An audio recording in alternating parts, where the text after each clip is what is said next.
Hello friends, स्वागत है आपका आपके अपने लीगल चैनल सूक्ष्म प्रहार में। मैं हूं एडवोकेट सनी शर्मा। हम बात करने वाले हैं मेंटेनेंस की अंडर सेक्शन 24 एचएमए। देखिए दोस्तों, अंडर सेक्शन 24 एचएमए का जो प्रावधान है वो दोनों ही पार्टनर के लिए इक्वल होता है। यानी कि आप किसी भी हिंदू मैरिज एक्ट के अंतर्गत सेक्शन 24 एचएमए की एप्लीकेशन लगा सकते हैं फॉर मेंटेनेंस। यह एप्लीकेशन पत्नी भी लगा सकती है, यह एप्लीकेशन पति भी लगा सकता है।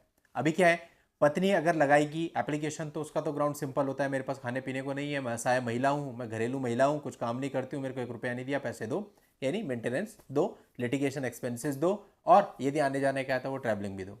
लेकिन बात आती है जब मेल की तरफ से ये एप्लीकेशन फाइल होती है तो उसका ग्राउंड क्या हो। देखिए, अगर वो ये कहता है कि भाई मैं तो घरेलू आदमी हूँ, मेरे पास तो खाने पीने को नहीं है, पैसा दिलाया जाए, तो ऐसा तो काम चलेगा नहीं।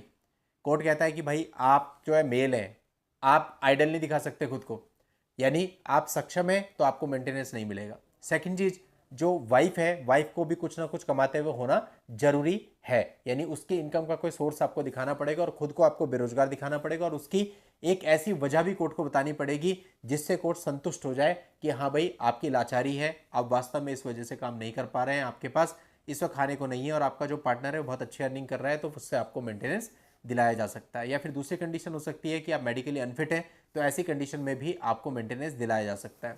तो आपको सेक्शन 24 एचएमए केवल तभी अप्लाई करना चाहिए जब आप इन कंडीशंस के अंतर्गत आ रहे होते हैं। अब एक और चीज आती है दोस्तों, यहाँ पे आपने सेक्शन 9 का केस डाल दिया। अब सेक्शन 9 में वाइफ ने रिप्लाई किया और सेक्शन 24 एचएमए की एप्लीकेशन लगा करके मेंटेनेंस मांग लिया। अभी क्या होता है कि सेक्शन 9 होता है पत्नी को वापस बुलाने के लिए। अब हस्बैंड भी कई बार सामने वाले का बर्ताव देख करके ये नहीं चाह रहा होता कि वो उसको वापस बुलाए, लेकिन किसी सलाह के प्रभाव में आकर के वो सेक्शन 9 डाल देता है। अभी वो क्या करे, उसने तो सेक्शन 9 एवं डाल दिया था, अब उसने सामने से सेक्शन 24 एचएमए की एप्लीकेशन डाल के खर्चा मांग लिया। वो कहता है मुझे सेक्शन 9 यानी वापस बुलाना तो नहीं था, खर्चे का चक्कर फालतू पड़ गया। अभी मैं क्या करता हूं, अपने केस को विड्रॉ कर लेता हूं। तो दोस्तों यहाँ पे मैं आपको बता दूं कि अगर इस स्टेज पे आप केस को विड्रॉ करने जाते हैं तो कोर्ट आपको इसकी अनुमति नहीं देगा, या फिर ये कहेगा कि पहले सेक्शन 24 एचएमए का डिस्पोजल हो जाए, उसके बाद ही आपको इसकी अनुमति मिलेगी। यानी कि अगर आपका सेक्शन 9 विड्रॉ आप कर भी लेते हैं तब भी सेक्शन 24 एचएमए का निस्तारण होगा और मेंटेनेंस आपके ऊपर लगेगा। तो इसलिए एक गलत स्टेप आपको आगे जाकर के फंसा सकता है।